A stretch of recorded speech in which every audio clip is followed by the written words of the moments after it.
I didn't plan this trip to mean anything. It was just a birthday trip, just another place. But looking back now, I think I was carrying something with me all along.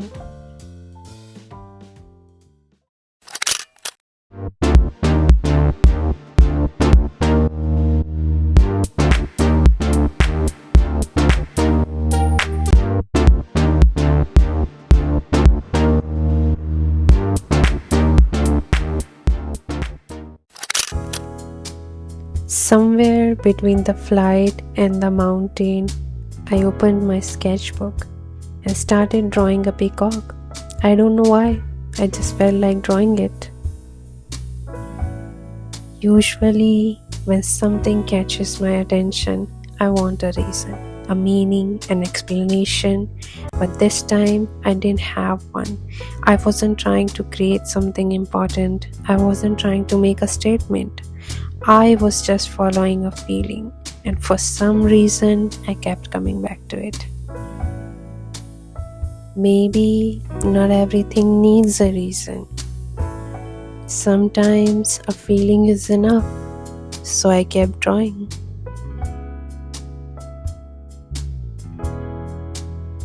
When we finally landed, I thought the drawing would stay where I left it, but somewhere along the journey, I found myself returning to it again and again, not because I had a plan for it, not because I knew what it meant. There was something about it that kept calling me back. By then, the journey had already begun. The roads were changing, the views were changing, but somehow the drawing was still with me. I kept telling myself I would finish it later. Yet, every time I stopped, I found myself opening the sketchbook again. Maybe we notice certain things for a reason, or maybe some things stay with us until we're ready to understand them. The funny thing is, I wasn't even trying to make this drawing perfect. I was just spending time with it, adding a few lines here, a little more detail there, and somehow the more time I spent with it, the harder it became to ignore. I still didn't know why I was drawing a peacock. I just knew I wasn't ready to put it away. So between the roads, the views, the cup of chai, I kept coming back to it.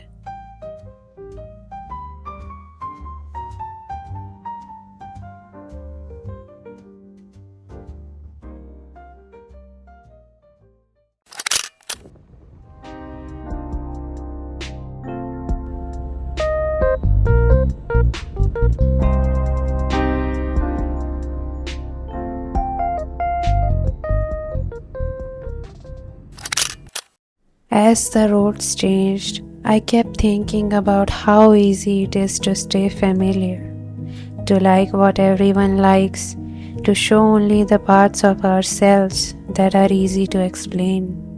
Maybe that's why so many of us feel unseen, not because we are hard to understand, but because we are constantly editing ourselves. Today is my birthday, and I decided to dress like I belong in a Bridgerton episode. Honestly, if there was ever a day to do it, this is the one.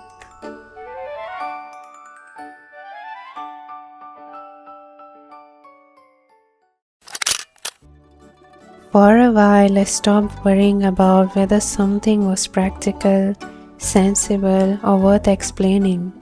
I just let myself enjoy it because maybe growing up doesn't mean giving up on things that make us feel happy and alive. Maybe it means enjoying them without apology.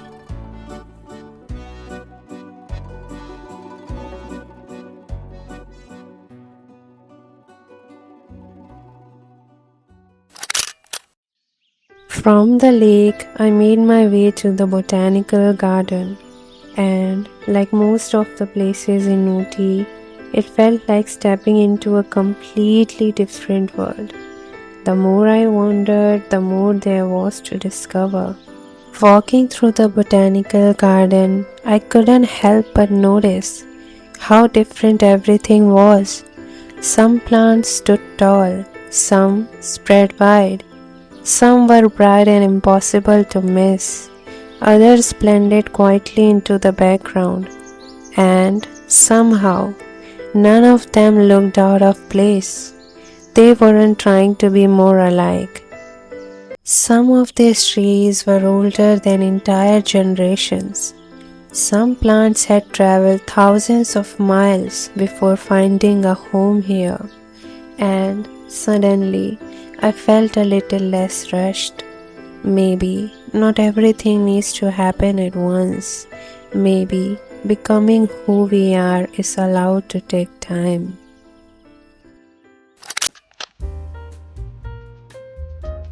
By the time I reached the rose garden, I noticed something I hadn't paid much attention to before. Not every rose was fully bloomed. Some were just beginning to open. Some were still tightly wrapped in their petals. Others had already reached their fullest bloom. And yet, none of them seemed out of place. None of them looked like they were behind. They were simply where they were meant to be. I think we spend so much of our lives measuring ourselves against where everyone else is, how far they have come, how much they have achieved, how confident they seem. But standing here, surrounded by thousands of roses, I couldn't help but think growth looks different on everyone.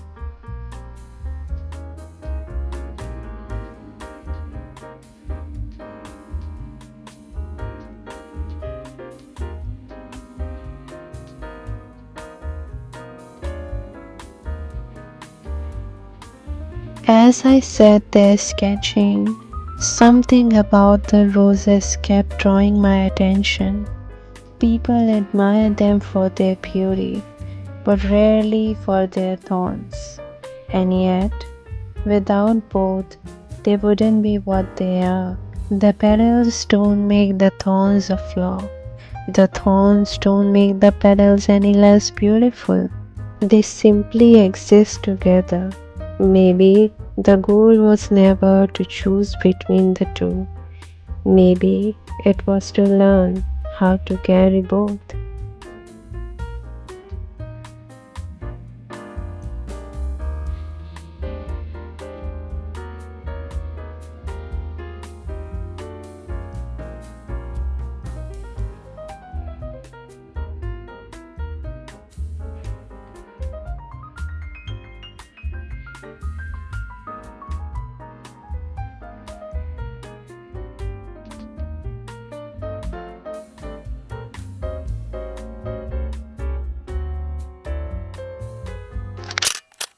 From there, we made our way to Karnataka Garden. It felt completely different from all the places we'd seen before.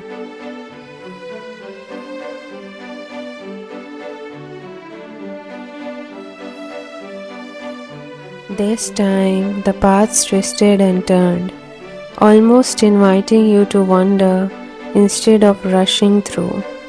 At first, I kept wondering which way to go, but after a while, I stopped trying to figure it all out.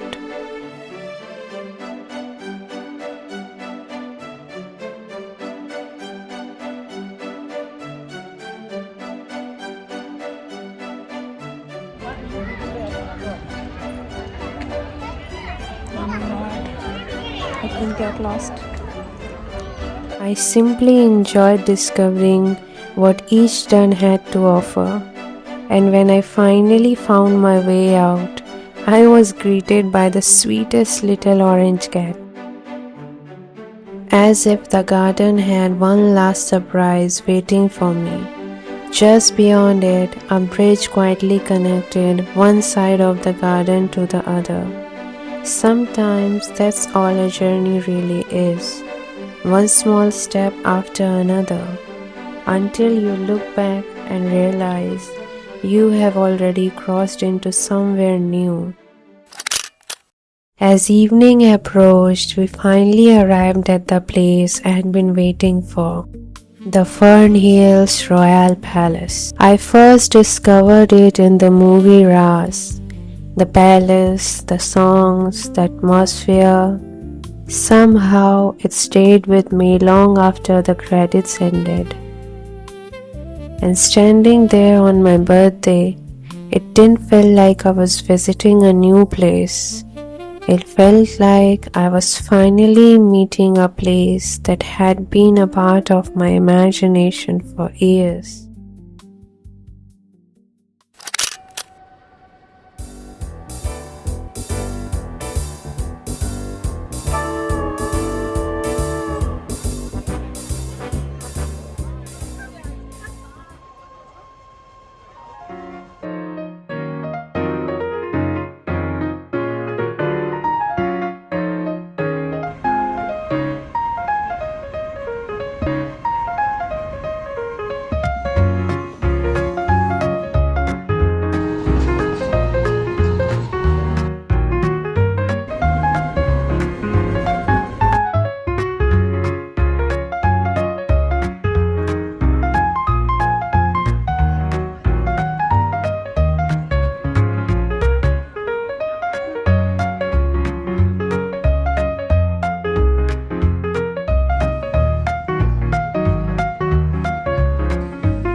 From the train, we made our way to the pine forest.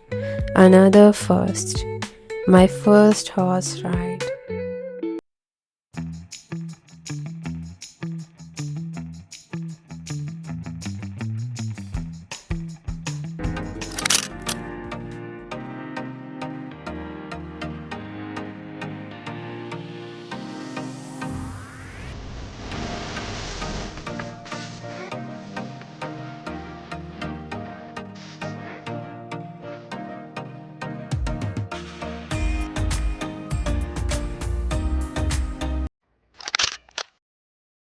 As we entered the forest near Muddumalai, the journey surprised us one last time.